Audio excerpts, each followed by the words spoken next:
Thank you, Mr. Speaker, for giving me this opportunity to deliver my maiden speech during this important debate. And it's a pleasure to follow the Honourable Member for Harlow.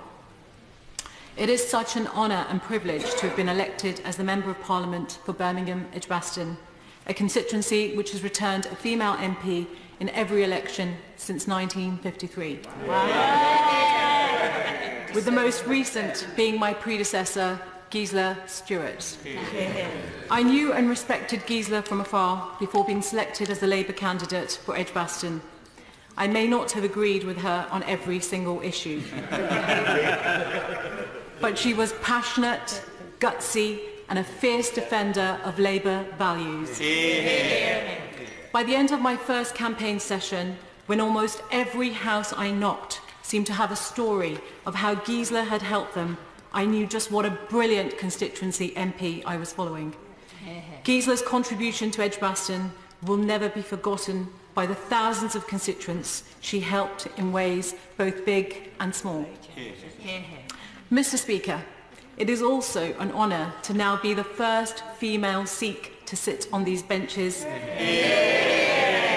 and to be here alongside Tamanjit Singh Desi, the first turban-wearing Sikh.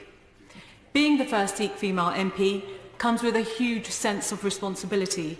I and many others will be asked to raise difficult issues on behalf of Sikhs in this House on matters such as hate crime, the Jallianwala Bagh massacre, Sikh ethnic monitoring in the census 2021, and an independent public inquiry into UK involvement in the 1984 Sikh genocide.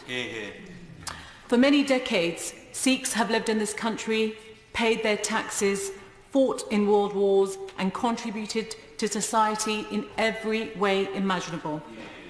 It is a historical moment for Sikhs in this country because Parliament is beginning to look more like the people it serves.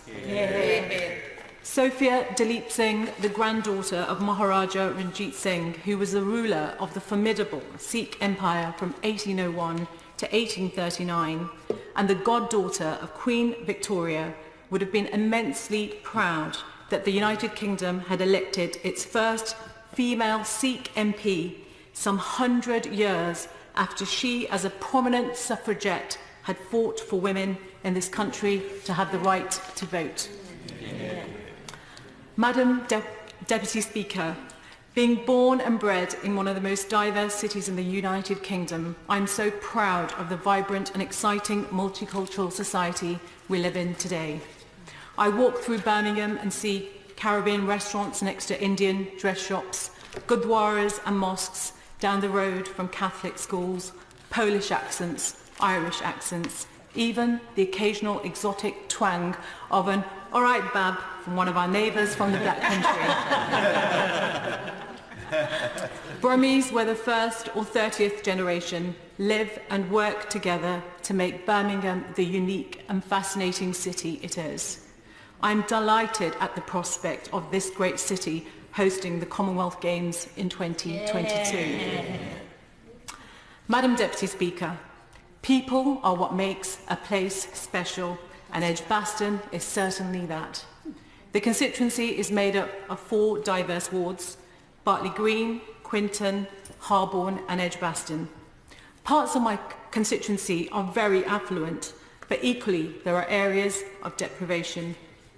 My constituency is home to the very beautiful botanical gardens, a silver sweep of reservoir, the University Hospitals Birmingham Trust, the very prestigious Birmingham University, the ever-growing Newman University, many excellent schools, and the 2 towers that inspired J.R.R. Tolkien to write The Lord of the Rings. An influential Chamber of Commerce and world-famous cricket ground. The University Hospitals Trust and Birmingham University are 2 of the biggest employers in my constituency, and that's why today's debates on the public sector pay cap and tuition fees is so important. The government's public sector pay cap has caused chaos for the NHS. The cap on pay has seen wages fall 14% below inflation since 2010. Nurses in my constituency are being forced to use food banks to make ends meet.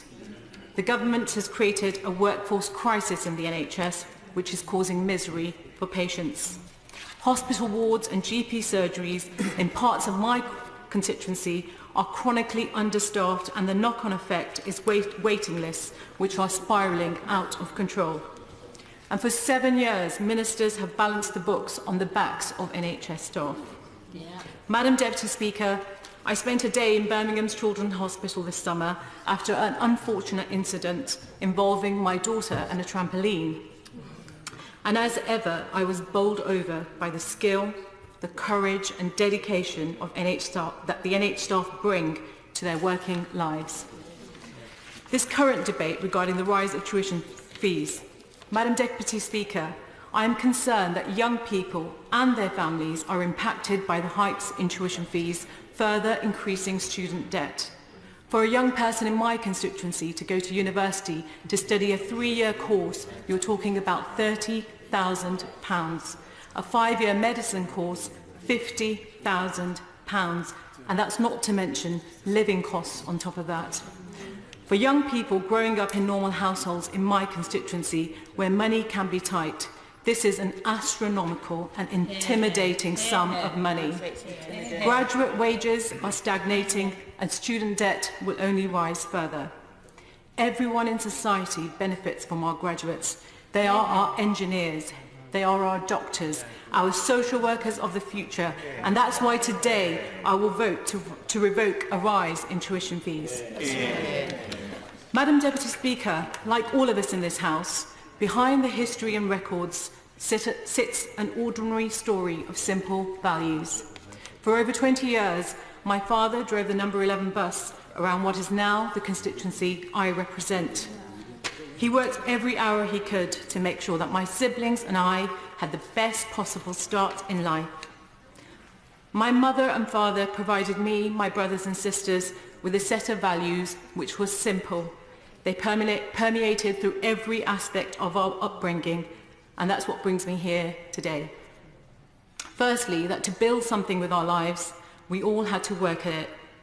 The hours my father spent on that bus, then as the president of our local Gurdwara, delivering community projects or resolving yet another squabble between us kids, was never lost on me. It was simple dedication, hard work, and a belief that he could make things better, not only for us, but for all communities. And he certainly achieved that and much more. Secondly, that we should not forget about the people around us who were less fortunate. My parents both knew what it was like to start completely afresh, to feel new, alone, lost. And ever since, I have been passionate that one of the most important things we can all commit to is simple acts of kindness, whether it's a sympathetic ear or a hand up to somebody desperate for a break. It's this last point which I'd like to draw upon in making my maiden speech. Madam Deputy Speaker, issues around mental health and emotional well-being can make a person feel just that: alone, confused, lonely, hopeless and lost. It's cruel and indiscriminate, something which can affect any one of us at any time. My constituency has a high proportion of young people. I've heard about the teenage girl suffering anxiety about her body image after seeing too many photoshopped images on social media. The middle-aged man suffering from depression so overwhelming he finds it impossible to make it out of the house in the morning. The older person living alone who is so worried about making ends meet that they can't sleep at night. The new Status of Mind report by the Royal Society for Public Health shows that identified rates of anxiety and depression in young people has increased by 70% over the past 25 years. That's nearly 80,000 children and young people in the UK suffering with severe depression. Nearly 9 in 10 girls are unhappy with their body shape, and 7 in 10 young people have experienced cyberbullying, and in 91% of cases in which it was reported, no action was taken as a result. As a parent of 2 girls aged 7 and 6, this terrifies me. We need to be doing so much more to stop these trends and make sure our children are able to fulfil their potential. Making sure schools are given the time, the opportunity and resources to make PSHE lessons a priority and not an afterthought. Working with social media platforms to identify users who could be suffering from mental health problems and signposting them to help. And we need to support families to make sense of heartbreaking issues their children could be facing so that they can build that level of resilience. For many people suffering with mental health and emotional well-being issues, these can both cause and indeed be caused by additional issues such as substance and alcohol misuse. The Reach Addiction Centre at the Church of the Redeemer in my constituency do amazing work supporting people who without it would be completely lost and adrift from society. Also, the St John's Church in Harborne and St Boniface Church in Quinton, providing food banks and support to those suffering homelessness and mental health. Madam Deputy Speaker, I recognise the vital support these faith organisations, along with public sector workers in my constituency, provide. One of Britain's finest hours was the creation of the NHS and welfare state in 1946, a safety net for those who fell on hard times. To tackle issues like alcohol and substance misuse in this country, we need to rethink this safety net to make sure that emotional help and support is there for anyone who needs it, whenever they need it. It's time we treated the cause of these issues rather than just the symptoms. Yeah. And finally, for those growing old in our country, retirement should mean a well-earned rest from a lifetime of hard work. An opportunity to put your feet up and focus on the things which you are passionate about, rather than a destination to be dreaded. Unfortunately, for some residents in my constituency, this stage of life is about trying to make ends meet, worrying about whether their pension will stretch to cover the whole of the month, feeling more and more isolated in their homes as more local community facilities are closed, and they are left counting the days since they spoke to someone who wasn't the checkout assistant at their local supermarket. The recent Channel 4 documentary, Old People's Home for 4-Year-Olds, was a wonderful reminder of the amazing ability we all have to make a difference to the people around us, essentially by bringing people together. This will be my mission as the Member of Parliament for Birmingham Edgbaston. Whenever I walk into this chamber, I will be here to fight for funding for the services doing incredible work supporting my constituents who are facing these and many other issues, and to speak up for the young people in my constituencies whose voices need to be heard more loudly in this House, and to work with colleagues from all sides to bring all our communities and constituents closer together.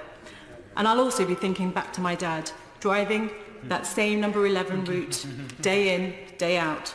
Through hard work, he was building the platform and opportunities for me and my siblings to succeed.